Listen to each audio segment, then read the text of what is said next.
Assalamualaikum warahmatullahi wabarakatuh. Semangat pagi. Bagaimana kabarnya Mahaputra dan Mahaputri? Stis Riyadul Jannah Mojokerto. Alhamdulillah, semoga kesehatan untuk kita semua. Amin amin ya robbal alamin.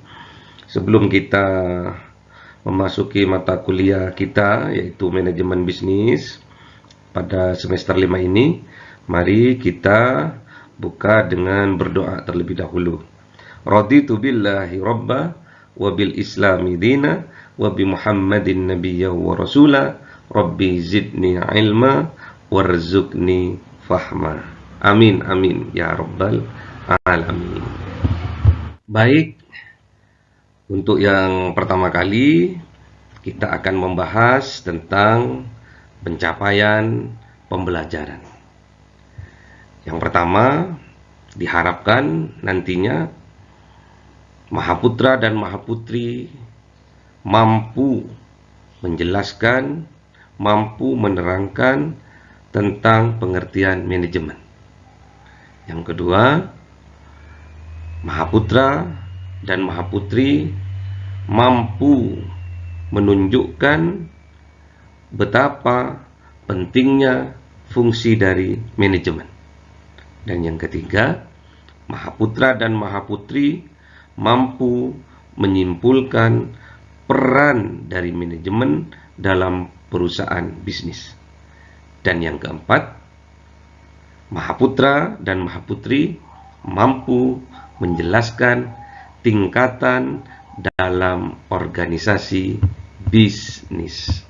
Baik, memasuki tahapan berikutnya, yaitu kita akan membahas tentang pengertian dari manajemen. Di sini ada dua pakar yang Bapak angkat. Yang pertama, menurut Stunner. Adapun menurut Stunner, manajemen adalah suatu proses dari perencanaan, pengorganisasian, pengawasan, pengarahan dari aktivitas organisasi berdasarkan sumber daya yang dimiliki untuk mencapai tujuan yang telah ditetapkan. Adapun menurut Mary, manajemen juga diartikan sebagai seni untuk menyelesaikan pekerjaan melalui orang lain. Oke. Kemudian, praktek dari manajemen ini juga sudah berlangsung dari zaman dahulu kala. Kita ketahui misalkan pada gambar Candi Borobudur.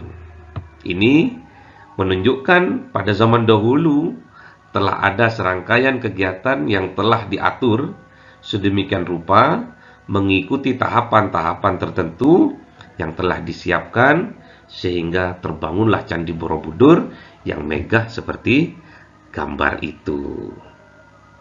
Juga dalam kehidupan sehari-hari kita menerapkan praktek manajemen secara sederhana. Misalnya, bagaimana teman-teman Mahaputra maupun Mahaputri mengatur uang saku selama 1 bulan ini harus cukup untuk keperluan sehari-hari, sehingga harus menyusun skala prioritas dalam membeli barang. Itu contohnya. Oleh sebab itu, kita kembali lagi bahwa manajemen ini bisa dikatakan suatu ilmu, bisa juga dikatakan suatu seni, bisa juga dikatakan sebuah profesi. Dikatakan manajemen itu sebuah ilmu karena dalam manajemen ini ada prinsip-prinsip, ada metode, maupun ada teori. Dalam proses manajemen ini, biasanya digunakan pada manajemen keuangan dan manajemen operasional. Kemudian, manajemen dikatakan sebagai seni, karena dalam manajemen itu ada proses mengarahkan orang lain. Ada proses untuk memotivasi orang lain. Nah, disinilah ada proses kreativitas bagaimana seorang manajer ini mampu secara interpersonal. Manajemen sebagai seni ini sering digunakan pada manajemen sumber daya manusia dan manajemen pemasaran. Kemudian yang terbaru adalah manajemen sebagai profesi. Dikatakan manajemen sebagai profesi itu karena setiap orang di dalam organisasi ini harus mengatur pekerjaannya sesuai dengan job desk yang telah ditetapkan. Bicara tentang manajemen bisnis, tidak bisa lepas dari Adam Smith, yaitu bapak perekonomian modern. Dalam bukunya The Wealth of Nation, dikatakan bahwasanya manajemen ini sangat penting, apalagi dalam pembagian kerja atau division of labor. Misalkan dalam buku tersebut tertulis, apabila ada 10 buruh melakukan pembagian kerja, misalkan saja seperti konveksi. Nah, 10 orang buruh ini ada pembagian kerjanya. 2 orang misalkan untuk memotong pola, 2 orang misalkan untuk menjahit, 2 orang misalkan untuk memasang kancing. Nah, ini hasilnya akan lebih banyak 10 kali lipat daripada buruh tersebut per orangnya mengerjakan keseluruhan tugas dari memotong pola, memasang kancing, sampai menjadi satu baju. Nah, di sini dikatakan jadi 10 baju saja sudah luar biasa untuk 1 orang buruh. Sedangkan kalau ada pembagian kerja, hasilnya bisa 10 kali lipat daripada dilakukan secara mandiri. Oleh sebab itu, di sini dikatakan betapa pentingnya manajemen dalam perencanaan, pengorganisasian, koordinasi, pengarahan terhadap sumber daya yang ada dalam organisasi, sehingga dalam proses pencapaian tujuan organisasi tersebut dapat efektif dan efisien. Ya. Kemudian Adam Smith menyimpulkan bahwa pembagian kerja dapat memacu produktivitas karena meningkatkan keterampilan dan kedekatan para buruh, menghemat waktu, dan mendorong penciptaan mesin-mesin yang dapat menggantikan tugas dari para buruh. Kemudian yang kedua, sejarah manajemen bisnis ini tidak terlepas dari revolusi industri yang telah terjadi. Kita ketahui bahwa kita telah melewati 4 kali revolusi industri. Yang pertama, revolusi industri di mana ditemukannya mesin uap, sehingga banyak pabrik-pabrik berdiri sehingga menarik tenaga kerja dengan skala yang sangat besar. Kemudian lahirlah revolusi industri yang kedua, di mana ditemukannya listrik, sehingga pekerjaan lebih efisien, lebih efektif. Kalau dalam revolusi industri kedua ini, manusia masih berperan penting dalam proses produksi berbagai macam jenis barang, tapi kalau dalam revolusi industri yang ketiga, manusia ini tidak lagi memegang peranan penting karena peran manusia telah digantikan oleh komputer dan robot. Ya, revolusi industri ketiga ini ditemukannya komputerisasi, sehingga semua pekerjaan sudah otomatis karena dipicu oleh mesin. Nah, kemudian selanjutnya, sekarang ini telah terjadi revolusi industri keempat, 4.0. Revolusi industri keempat ini menggabungkan teknologi otomatisasi pada revolusi industri yang ketiga dengan teknologi cyber. teknologi cyber ini adalah Internet of Things atau disingkat dengan IoT. Kita ketahui semua aspek kehidupan kita sudah tersambung pada internet. Dari kita belanja sehari-hari, melakukan tugas, Google, mencari di internet, bahkan sampai kita mencari jodoh pun kita melalui internet. Betul tidak?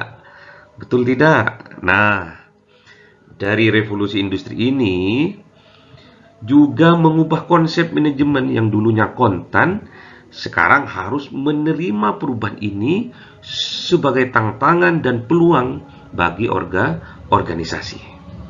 Kita ambil contoh nih, perusahaan raksasa skala internasional yaitu Nokia misalkan. Karena Nokia ini tidak mau melakukan perubahan, yaitu berupaya inovasi Android, akhirnya sekarang perusahaan Nokia menjadi bangkrut. Inilah mengapa innovation is better. Kemudian hasil riset yang dilakukan oleh Gartner, hasilnya sangat mencengangkan bahwa sebanyak 25% bisnis kehilangan daya saing tiap tahunnya. Kenapa? Karena ketidakmampuan digitalnya. Nah, inilah mengapa perusahaan harus mampu beradaptasi terhadap perubahan yang terjadi. Kemudian selanjutnya kita akan membahas tentang fungsi manajemen. Fungsi manajemen ini menurut Stephen, fungsi manajemen ini meliputi 4. Yang pertama, perencanaan. Yang kedua, pengorganisasian. Yang ketiga, pengarahan. Dan yang keempat, pengendalian. Perencanaan atau planning, perorganisasian atau organizing, pengarahan atau actuating, dan yang keempat ada pengendalian atau controlling, atau disingkat menjadi POAC. POAC. Manajemen sebagai suatu proses dipandang sebagai rangkaian kegiatan dari fungsi-fungsi manajemen perencanaan, pengorganisasian, pengarahan, dan pengendalian untuk mengkoordinir dan mengintegrasikan penggunaan sumber daya yang ada dalam perusahaan untuk mencapai tujuan organisasi yang telah ditetapkan. Kemudian selanjutnya kita akan membahas satu persatu tentang POAC ini, yaitu POAC. Yang pertama yaitu planning. Planning yaitu proses bagaimana kita menetapkan sasaran organisasi dan cara mencapainya. Nah, dalam planning ini ada beberapa faktor yang perlu dipertimbangkan dalam membuat sebuah perencanaan. Biasanya kita singkat menjadi SMART. Bisa kita singkat menjadi SMART. Biasanya seperti itu. Yang pertama, S, yaitu spesifik, yaitu perencanaan harus jelas maksud dan tujuannya. Kemudian yang kedua adalah harus measurable, yaitu rencana harus bisa diukur kesuksesannya. Kemudian yang ketiga adalah achievable, yaitu rencana yang dibuat harus masuk akal. Kemudian yang keempat adalah realistik, yaitu dalam membuat rencana kita perlu berpikir realistis.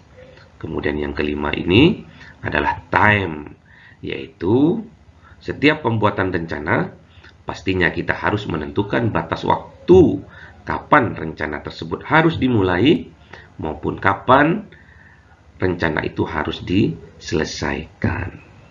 Kemudian selanjutnya adalah organizing. Jadi setelah merencanakan semua hal, yang dibutuhkan selanjutnya adalah proses mengatur tim atau divisi, mengatur jadwal kerja, dan juga mengelompokkan tiap individu sesuai dengan kemampuannya. Nah, organizing ini menuntut suatu bisnis untuk memanfaatkan segala sumber daya yang dimiliki, khususnya sumber daya manusia, dalam upaya mengubah rencana ke dalam bentuk aksi yang nyata. Proses ini menghasilkan pembagian tugas atau tim dengan tugas yang spesifik. Bapak contohkan, ketika membuat suatu acara misalkan, perlu kita bentuk beberapa divisi. Dalam divisi tersebut, kita ini harus bisa tentukan berapa kelompok yang kita butuhkan. Kemudian, spesifikasi atau job disk-nya apa saja. Kemudian, selanjutnya adalah action dari rencana yang telah ditetapkan. Dalam hal ini, tiap divisi diharapkan untuk mulai bisa mengerjakan tugasnya sesuai dengan deskripsi pekerjaan masing-masing, dengan mengaktualisasikan ide dasar atau rencana bisnis yang sudah diberikan. Nah, aktualisasi ini merupakan proses implementasi. Rencana tanpa ada suatu action nyata, rencana hanyalah akan menjadi imajinasi belaka.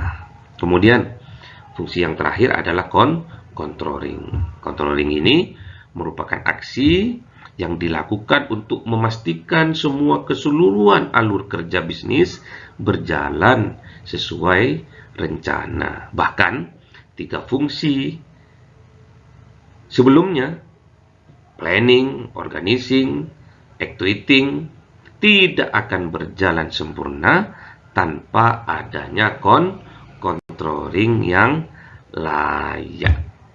Selanjutnya, kita akan membahas tentang peran manajemen.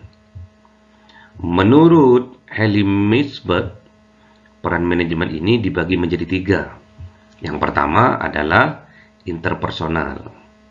Yang kedua adalah informasional.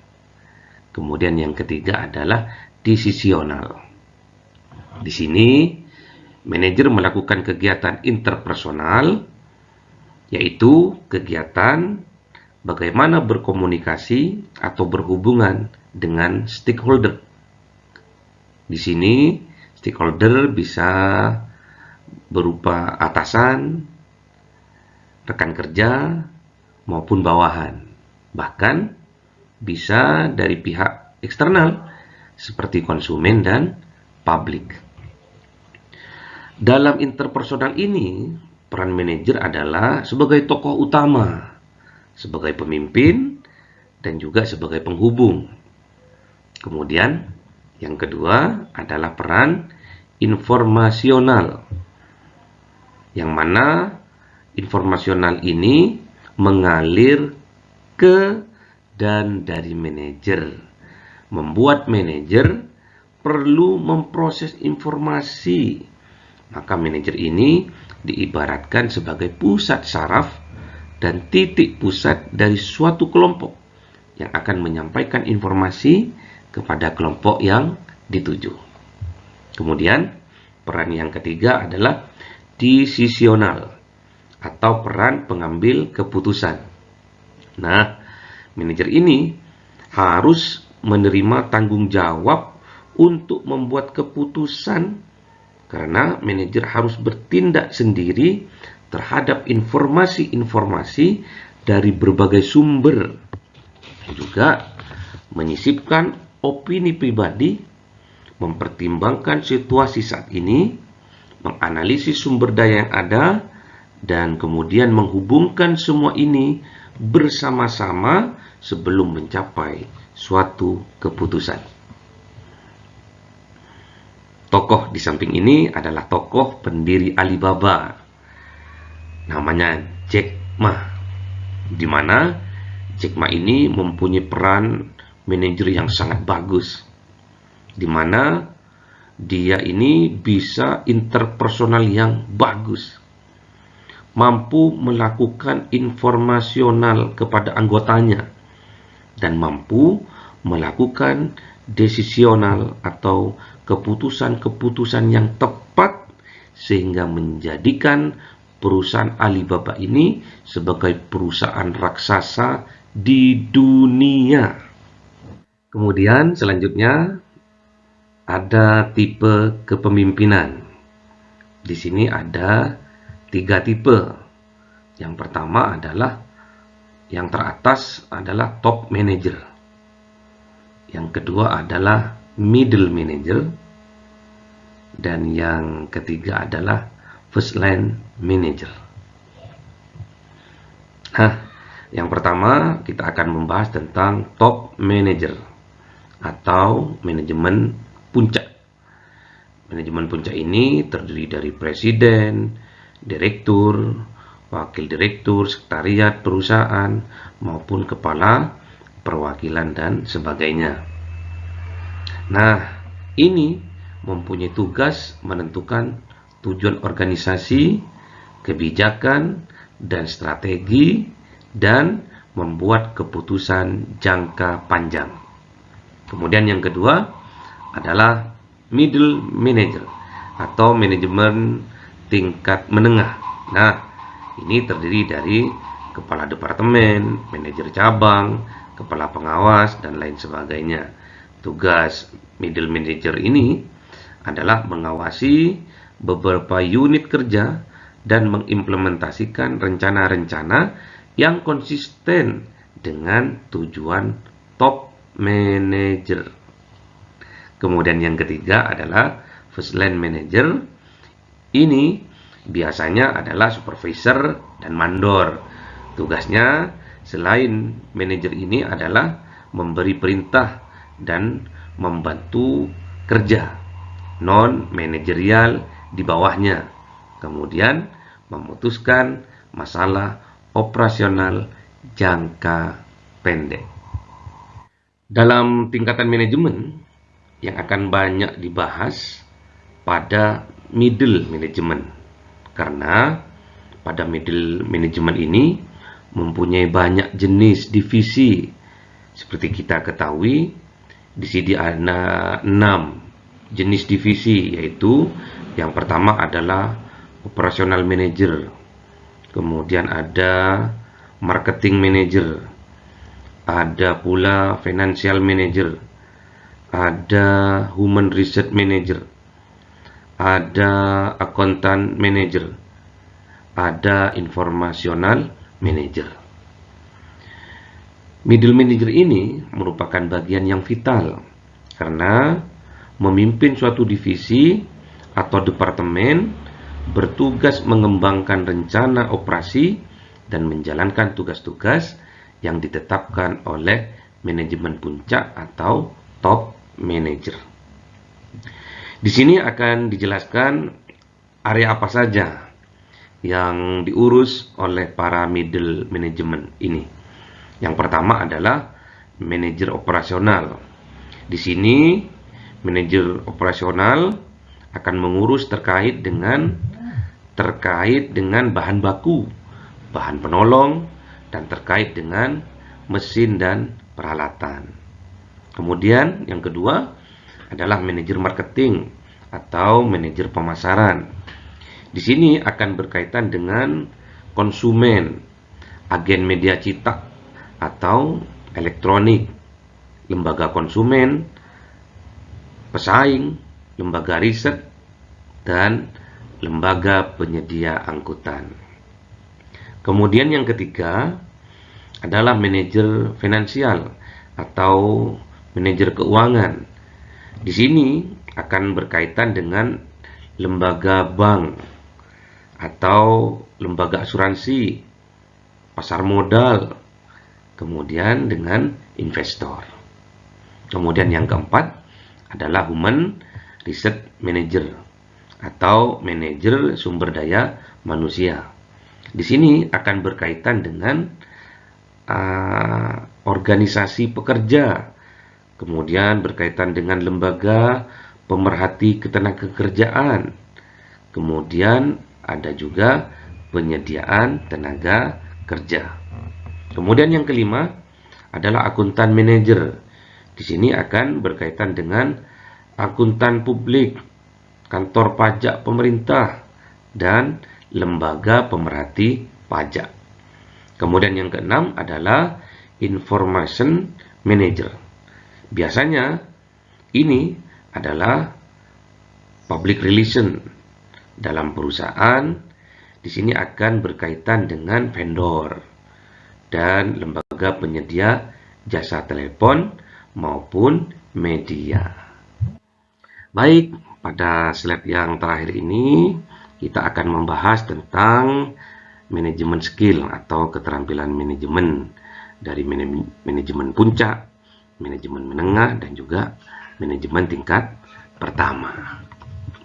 Adapun menurut Robert dibagi menjadi 3 tingkatan dalam keterampilan manajemen atau manajemen skill.